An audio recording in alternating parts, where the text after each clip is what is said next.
Hi, welcome back to my channel Skillset Go and welcome to Kotlin programming tutorial. In this video, we will learn all about data classes in Kotlin. In this video, we will learn what are the advantages of data classes and how to create data classes.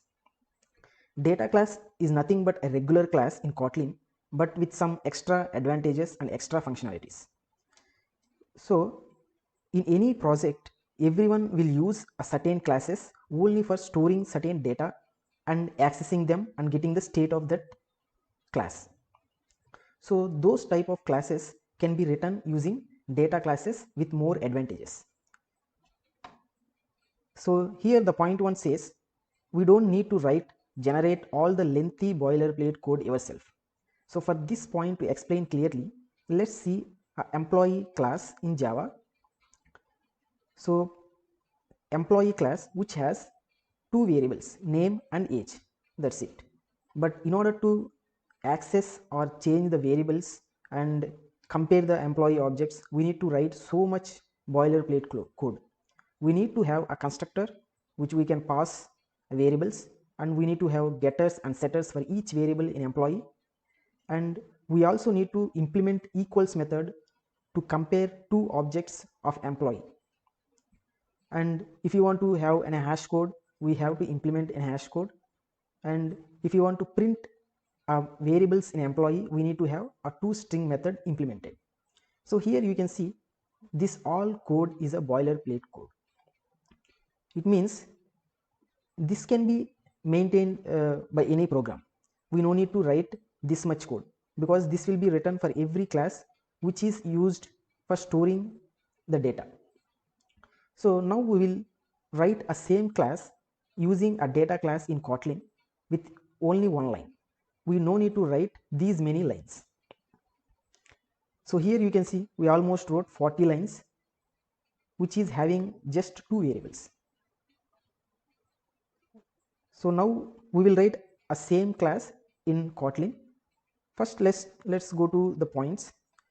The compiler automatically generates a default getter setters for all the properties. So in this example, we have written getter setters manually, but here we no need to write, and derives the implementation of standard methods like equals, hash code, toString from the properties declared in the data class's primary constructor. So equals, hash code, toString, we have written our own implementation here, but in data class Kotlin we no need to write an implementation. It automatically generates implementation for data classes. And data class also provides a copy method and component n functions. We will see these functions also.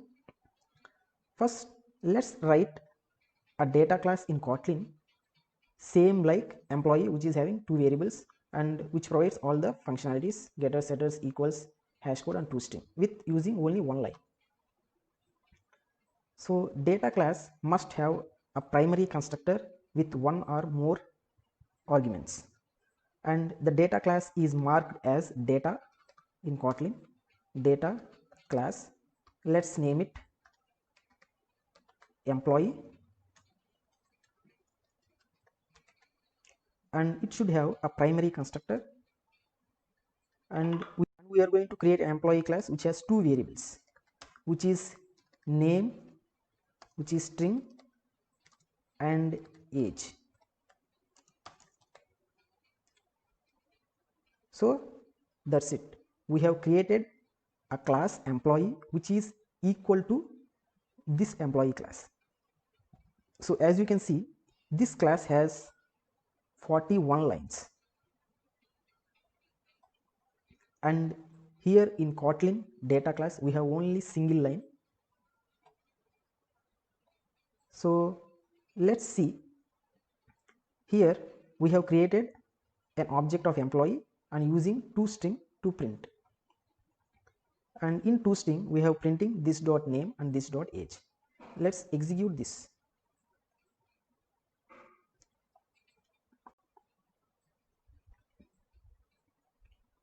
So here we are getting, okay, name we are not passed anything,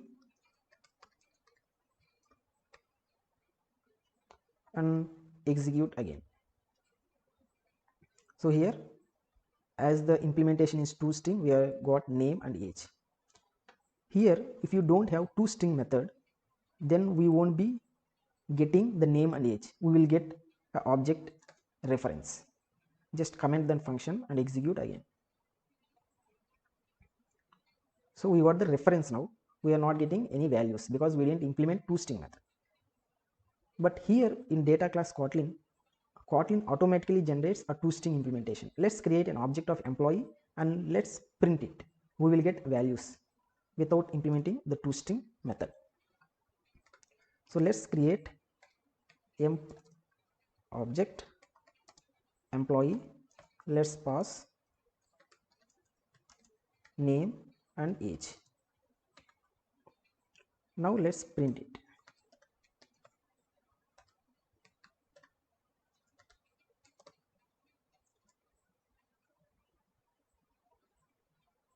Run as Kotlin programming application.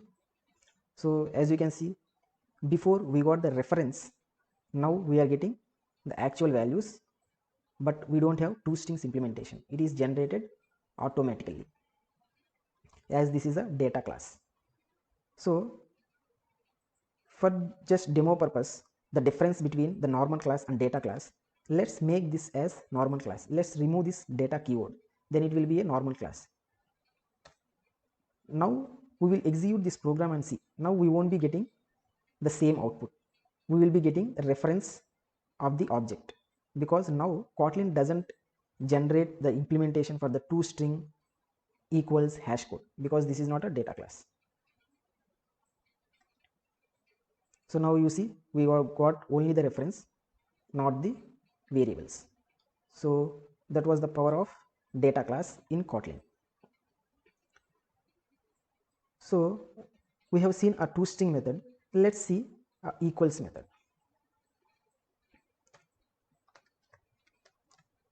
So we will create one more object with the same values, employee, employee 1, employee 2. Employee 1 we have printed, and we will just compare employee 1, employee 2. So in Kotlin, this equals operation will call a to. So employee 1 equals method will call a equals method internally. And now employee 1 and employee 2 references may be different, but the content is the same. So we should be getting a value true here. Let's execute and see the result. So we got the true because we have a automatic implementation which will compare the content of the object, not the reference, because this is a data class. Let's make it a normal class and execute this program. Now we will be getting a false here because we don't have implementation for the equals method. It will compare a reference by default. So as you see, we have got the false because it is not comparing the content, it is comparing the reference. So that was the power of data class. So likewise, hash code implementation also will be generated by the Kotlin if it is a data class. So up to now, I think you are following. You understood the data class has its own generated implementation for equals, hash code, and toString. Now we will see what are copy function and component n functions. So copy function is like creating a new object with the same content. So copy function also generates automatically for the data class. So let's create employee 3 object and copy from employee 1 dot copy. So again let's print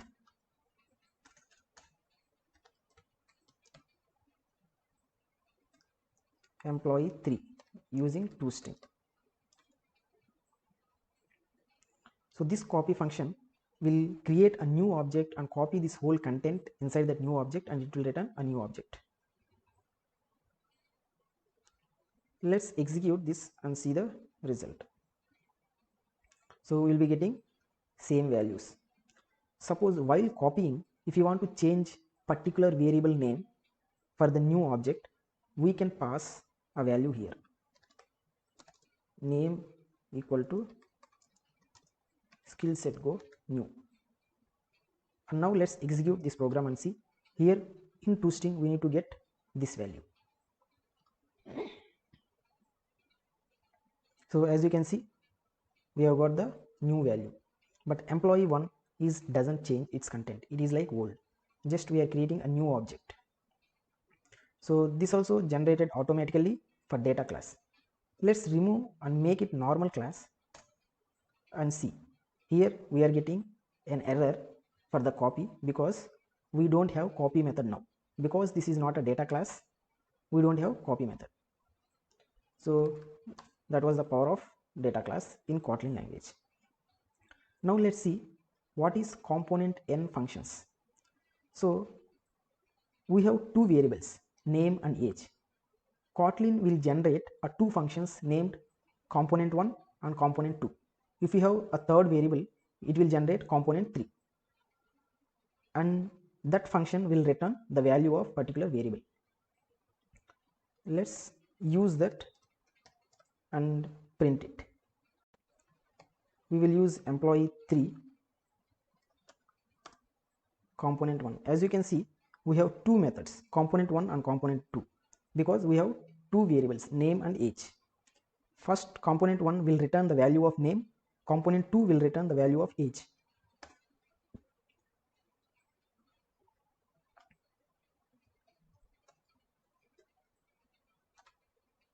Now let's execute this program and see the result. We should be getting skill set go new and 12 for the component1 and component2. So these are the advantages of data class in Kotlin language. Data classes are generally used to just store the data and get the data and use it very easily. So as you can see, we have optimized the 40 lines of code to a single line in Kotlin language. Suppose in Java employee, suppose if we have a new variable, a third variable, then what all changes we need to do? We need to change a constructor, we need to add a variable here, we need to introduce a getter and setter method for that new third variable, and in equals method we need to add that new variable to compare, and we will be changing the hash code implementation also. And in toString also we have to modify that. But in data class in Kotlin, if we add a new variable, we just add a new variable in primary constructor. So no need to change anything else in the class declaration. Let's create new variable string. That's it. Here we just need to pass a value,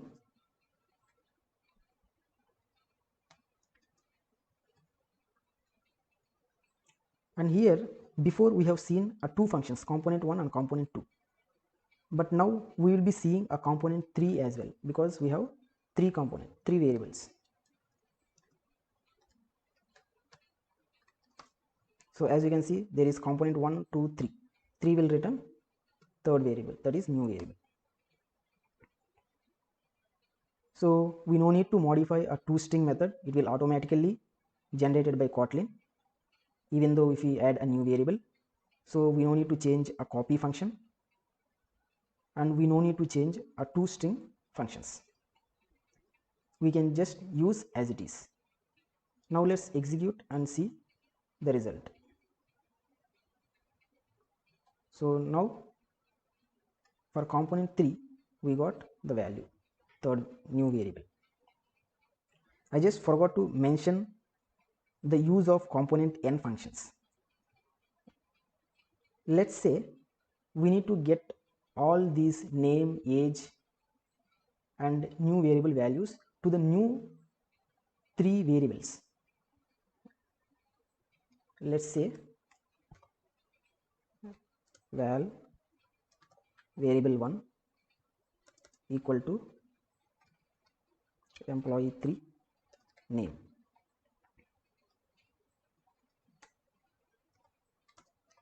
Variable 2 employee 3 age.